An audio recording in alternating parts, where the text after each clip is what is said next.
કેનેડાના work permit અને વિઝાના બહાને ₹7 લાખની છેતરપિંડી કરનાર મુખ્ય આરોપી અમિત સોનીને સુરત સાયબર ક્રાઇમ બ્રાન્ચે પંજાબના મોહાલીથી ઝડપી પાડ્યો છે. આ કાર્યવાહી સાયબર ફ્રોડના વધતા જતા કેસોમાં એક મહત્વપૂર્ણ સફળતા માનવામાં આવી છે.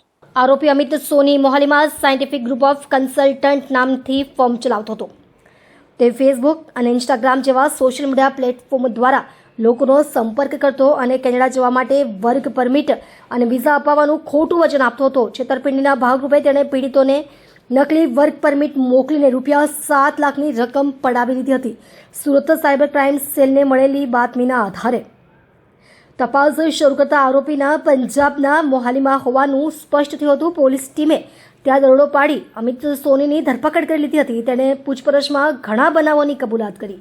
પોલીસની વિગતવાર તપાસમાં સામે આવ્યું કે આરોપી સામે સુરત ઉપરાંત ગાંધીનગર અને રાજકોટમાં પણ છેતરપિંડી અંગે national cyber crime reporting portal NCCRP પર ફરિયાદ નોંધાયેલી છે.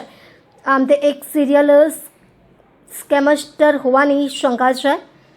સુરત સાયબર ક્રાઇમે નાગરિકોને અપીલ કરી છે કે વિઝા અને વર્ક પરમિટ માટે માત્ર લાયસન્સ ધરાવતી એજન્સીનો સંપર્ક કરવો, સોશિયલ મીડિયા પરના જાહેરાતો અથવા ખોટા લાલચમાં ન આવતા સાવચેતી રાખવી. આવા કોઈપણ પ્રકારની છેતરપિંડી થાય તો તરત જ NCCRP પોર્ટલ અથવા તો નજીકના પોલીસ સ્ટેશનમાં ફરિયાદ નોંધાવવા માટે અનુરોધ કરવામાં આવ્યો છે.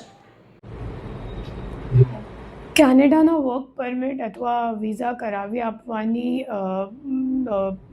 વિશ્વાસ આપી અને ઓનલાઈન જે ફરિયાદી છે એમની સાથે સંપર્ક કરી એમની પાસેથી ₹7 લાખ પડાવીને છેતરપિંડી કરનાર જે મુખ્ય આરોપી અમિત સોની છે એમને સાયબર ક્રાઇમ સુરત શહેર પોલીસે મોહાલી પંજાબ ખાતેથી ઝડપી પાડ્યું છે.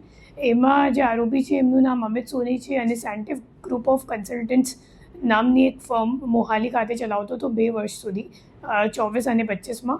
અને મોટે ભાગે લોકોને ઓનલાઈન મતલબ ફેસબુક અથવા તો ઇન્સ્ટાગ્રામથી કોન્ટેક્ટ કરતો હતો અને પછી એમને કહેતો હતો કે તમારે અગર વર્ક પરમિટ જોઈએ છે અથવા તો કેનેડાનું વિઝા જોઈએ છે તો હું કરાવી આપીશ. અને આ કહીને પછી ફોર્જ્ડ વર્ક પરમિટો મોકલતો હતો અને વિઝા ક્યારેક આપ્યું નથી. અને આ બાબતની છેતરપિંડીની ફરિયાદ સુરત શહેર સાયબર સેલ ખાતે નોંધવામાં આવી હતી, જેની અત્યારે ડિટેક્શન કરવામાં આવ્યું છે. અને આ સિવાય જે આરોપી છે એમની સામે ગાંધીનગર અને રાજકોટમાં પણ ફરિયાદ મળી આવેલ છે, જેમાં NCCRP કમ્પ્લેન્ટ્સ છે એમના અકાઉન્ટ પર. અને ટોટલ આપણું જે કેસ છે એમાં ₹7 લાખનું એમને છેતરપિંડી કરી છે.